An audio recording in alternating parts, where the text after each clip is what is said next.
আমার window seat, তো বেশ ঠান্ডা হাওয়া আসছে এই যে, আর বাইরে থেকে সিনারি খুব সুন্দর। ট্রেনটির স্পিড খুবই ভালো, অভিজ্ঞতা খুবই ভালো, খুব সুন্দর যাচ্ছে, হালকা হালকা ঠান্ডা আছে।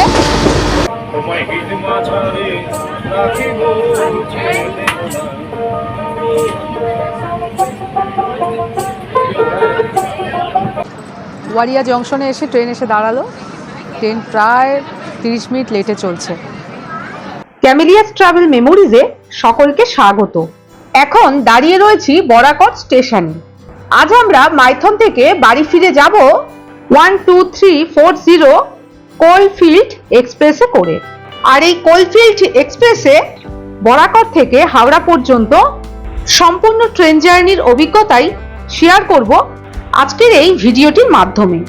আপনাদের ভিডিওটি শেষ অবধি দেখার অনুরোধ রইল। আপনারা ভিডিওটি দেখতে থাকুন। এই হলো বরাকর স্টেশনের সকালের রূপ। এখন ঘড়িতে বাজে প্রায় সকাল 6টা, আর আমরা বরাকর স্টেশনে পৌঁছে গেছি আমাদের হোটেল থেকে চেক আউট করে। এটি আমার মাইথন ভ্রমণের চতুর্থ এবং শেষ পর্ব। মাইথন ভ্রমণের আগের 3টি ভিডিওর প্রথম ভিডিওটিতে শক্তিপুঞ্জ এক্সপ্রেসে করে হাওড়া থেকে বরাকর পর্যন্ত আমার সম্পূর্ণ ট্রেন জার্নির অভিজ্ঞতা এবং আমরা কোন হোটেলে রয়েছি, হোটেলের রুম ভাড়া কত, সমস্ত কিছুই শেয়ার করেছি। দ্বিতীয় ভিডিওটিতে রয়েছে মাইথন ড্যামের একেবারে কাছেই অবস্থিত বেশ কয়েকটি হোটেলের ফোন নাম্বার সহ সম্পূর্ণ তথ্য। এবং তৃতীয় ভিডিওটির মাধ্যমে আপনারা মাত্র একদিনে কিভাবে মাইথন ভ্রমণ করবেন এবং কিভাবে মাইথন ড্যামে বোটিং করবেন সেই অভিজ্ঞতাই শেয়ার করেছি। এই ভিডিওগুলোর লিংক আই বটনে দেওয়া রইল। আপনারা যারা এখনো দেখেননি একটু দেখে নেবেন। আর আপনাদের সাথে কথা বলতে বলতে কোলফিল্ড এক্সপ্রেস একেবারে সঠিক সময়ে সকাল 6টা 23 মিনিটে বরাকর স্টেশনে এসে পৌঁছালো। চলুন এবার আমাদের ট্রেনে উঠে যাওয়ার পালা। ট্রেনে উঠেই আপনাদের সাথে আবার কথা বলছি। ট্রেনে উঠে পড়েছি, মা বাবা সাথেই রয়েছেন। এই হলো আমাদের কোচ। এই ট্রেনে দুই পাশে 3 জন করে বসবার ব্যবস্থা রয়েছে। লাগেজ রাখার জন্য এখানে রয়েছে এইরকম স্পেস। আপনারা চাইলে আপনাদের লাগেজ এখানে রেখে দিতে পারেন। ট্রেনে উঠে গেছি, এই যে বসে পড়েছি, এই যে আমরা 3 জন আছি এই যে। আর এই যে আমার উইন্ডো সিট, তো বেশ ঠান্ডা হাওয়া আসছে এই যে, আর বাইরে থেকে সিনারি খুব সুন্দর, পলাশ ফুল দেখা যাচ্ছে, দারুণ লাগছে আমাদের জার্নি, তাই তো খুব ভালো লাগছে। চলে আছে সেইটাই।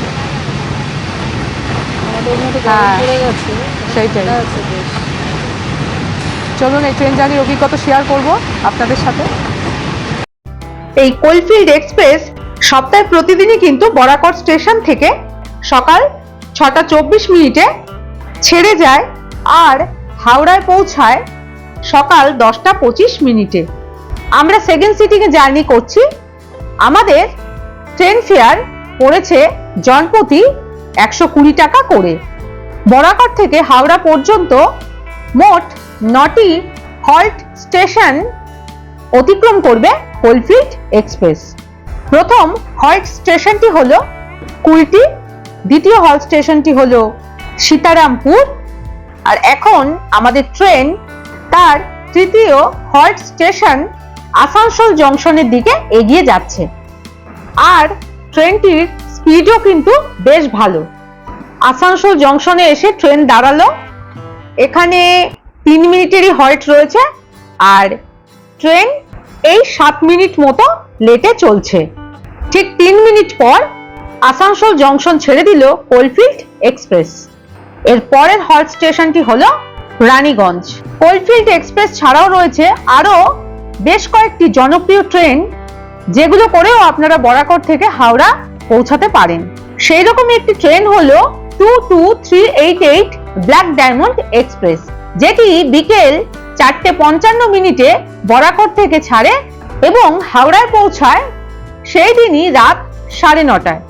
এই ট্রেনটি কিন্তু সকলেরই খুব পছন্দের ট্রেন। আপনারা যদি একদিনে মাইথন ভ্রমণ করে বাড়ি ফিরে যেতে চান তাহলে এই ট্রেনটি করে বরাকর থেকে হাওড়ায় পৌঁছতে পারেন।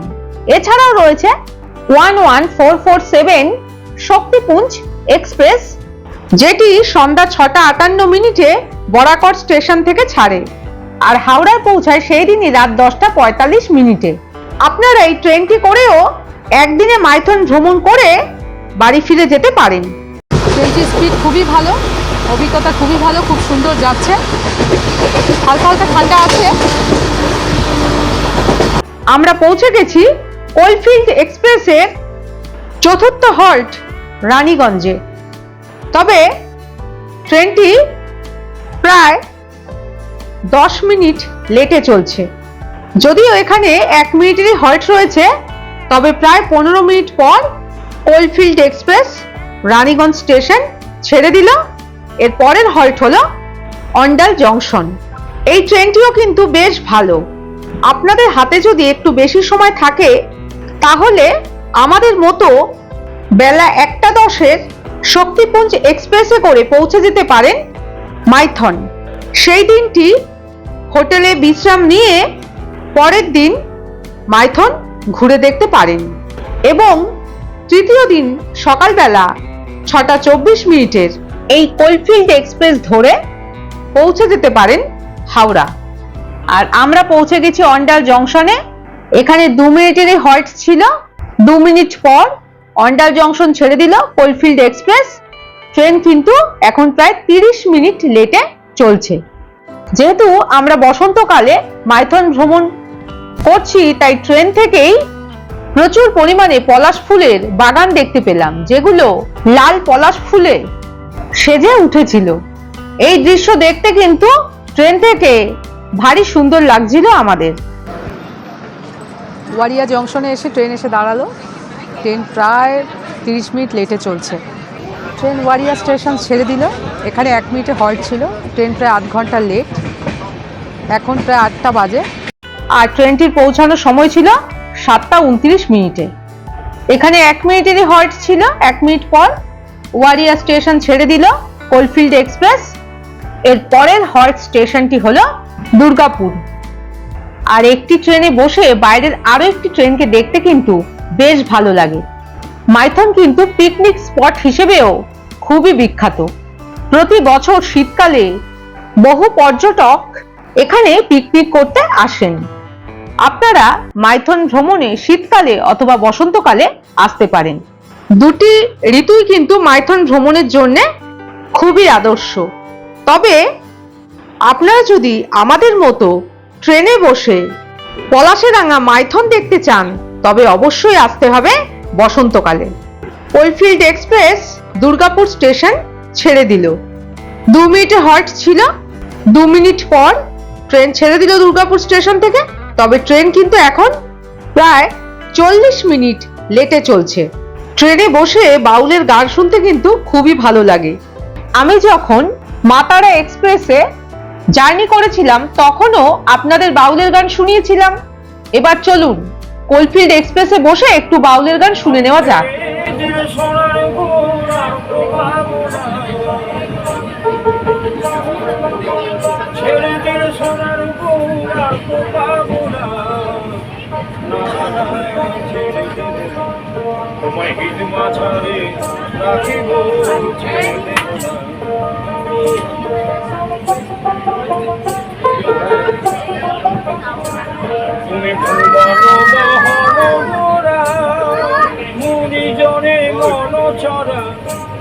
জয়ের আধার পেলে পাগল হয়ে আছো মমনা,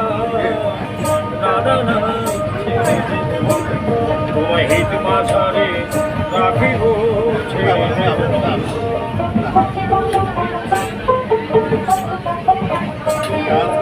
যে ডাকে চার ভয় কিরে তার ভব খুলে একবার খোঁজলে হরি বংশী ধারিণী। বাউলের গান শুনতে শুনতে আমরা পৌঁছে গেলাম পানাগড় স্টেশনে। এখানেও কিন্তু 1 মিনিটেরই হল্ট রয়েছে। তবে ট্রেন কিন্তু এখনো বেশ কিছুটা লেটেই চলছে। আর এমনিতে সবকিছু ঠিকই আছে। 1 মিনিট হল্টের পরে পানাগড় স্টেশন ছেড়ে দিল কোলফিল্ড এক্সপ্রেস। এর পরের হল্ট স্টেশন হলো মানকড়। এটি কোলফিল্ড এক্সপ্রেসের শেষ হল্ট। আপনারা এই ট্রেনে জার্নি করলে অবশ্যই খাবার এবং জল সাথে রাখবেন। যদিও ট্রেনে নানা রকম খাবার পাওয়া যাচ্ছিল, আমরা কিন্তু খাবার এবং পানীয় জল সাথেই রেখেছিলাম। ট্রেন বেশ কিছুটা লেটে চলছে, এটা সত্যি, তবে এই ট্রেনের জার্নি কিন্তু আমার অসাধারণ লেগেছে। বাইরের অপূর্ব প্রাকৃতিক দৃশ্য এবং একের পর এক স্টেশন দেখতে দেখতে কখন যে আপনি আপনার গন্তব্যে পৌঁছে যাবেন খেয়ালই থাকবে না। আর দেখুন, বাইরে দেখা যাচ্ছে সবুজ ধান ক্ষেত। ট্রেনে বসে এই রকম সবুজে মোড়া ধান ক্ষেত দেখতে কার না ভালো লাগে বলুন? দারুণ স্পিডে ট্রেন যাচ্ছে, দারুণ স্পিড, খুব সুন্দর ট্রেনের গতি, খুব ভালো লাগছে আমাদের। আগেই আপনাদের বললাম ট্রেনে কিন্তু নানা রকম খাবারই পাওয়া যাচ্ছে। আমরা চলুন একটু ঝালমুড়ি খেয়ে নিই। ট্রেনে বসে ঝালমুড়ি খাওয়ার মজাই কিন্তু আলাদা। কি আপনারা পছন্দ করেন তো ট্রেনে বসে ঝালমুড়ি খেতে? চলুন এবার ঝালমুড়ি একটু টেস্ট করে দেখি কেমন। কোলফিল্ড এক্সপ্রেসের ঝালমুড়ি কিন্তু বেশ বিখ্যাত, শুধু আমি নই, এখানে প্রায় সকলেই এই ঝালমুড়ি খাচ্ছিলেন। আমি একটু খেয়ে দেখি কেমন। বেশ ভালো ঝালমুড়ি। এই ঝালমুড়ির দাম নিয়েছে 30 টাকা। ঝালমুড়ি তো এমনিতে খেতে বেশ ভালোই লাগে, তবে ট্রেনে বসে আরো বেশি ভালো লাগছিল। আপনারা ওই ট্রেনে জার্নি করলে একবার হলেও এই ঝালমুড়ি খেয়ে দেখতে পারেন, আশা করি ভালোই লাগবে। আর ঝালমুড়ি খেতে খেতে আমরা পৌঁছে গেছি মানকর স্টেশনে। এখানেও 1 মিনিটেরই হল্ট রয়েছে। আর আগেই বললাম এটি হলো কোলফিল্ড এক্সপ্রেসের শেষ হল্ট। এরপরে রয়েছে হাওড়া, আর কোলফিল্ড এক্সপ্রেস মানকর স্টেশন ছেড়ে দিল। ট্রেন কিন্তু এখনো বেশ কিছুটা লেটেই চলছে। মাইথন কিন্তু খুব সুন্দর একটি ভ্রমণ স্থান, আপনারা অবশ্যই মাইথনে আসবেন। আপনারা মাইথন দুইভাবে ঘুরতে পারেন। যদি আপনাদের হাতে একটু বেশি সময় থাকে তাহলে আমাদের মতো ধীরে সুস্থে মাইথন ভ্রমণ করে এই কোলফিল্ড এক্সপ্রেসে করে বাড়ি ফিরে যেতে পারেন। আর যদি হাতে আপনাদের কম সময় থাকে তবে মাত্র 1 দিনের মধ্যেই মাইথন ভ্রমণ করে বাড়ি ফিরে যেতে পারেন। কোলফিল্ড এক্সপ্রেস হাওড়া স্টেশনের কাছাকাছি চলে এসেছে। যেহেতু বসন্তকাল তাই আবহাওয়াও কিন্তু খুবই মনোরম ছিল, তাই সব মিলে আমাদের ট্রেন জার্নি খুব সুন্দর হয়েছে। আমাদের ট্রেন জার্নির অভিজ্ঞতা খুবই ভালো, আপনারা এই ট্রেনে জার্নি করতে পারেন। আর আমরা পৌঁছে গেছি হাওড়া স্টেশনে। ট্রেন থেকে নেমে পড়েছি। কোলফিল্ড এক্সপ্রেস 15 মিনিট লেটে হাওড়া স্টেশনে পৌঁছালো। ট্রেন এসে পৌঁছাবার সময় ছিল সকাল 10:25-এ, ট্রেন আসলো 10:40 এমনিতে সবকিছুই ভালো লাগলো। আর ট্রেন জার্নির অভিজ্ঞতাও খুবই ভালো। আগেই বললাম আপনাদের, আপনারা এই কোলফিল্ড এক্সপ্রেসে জার্নি করতে পারেন। আশা করি আমাদের মতো আপনাদেরও ভালো লাগবে। এখানেই শেষ হলো আমাদের মাইথন ভ্রমণ। আপনারা সবাই খুব ভালো থাকবেন। এই ভিডিওটি এখানেই শেষ করছি আজ, তাহলে টাটা।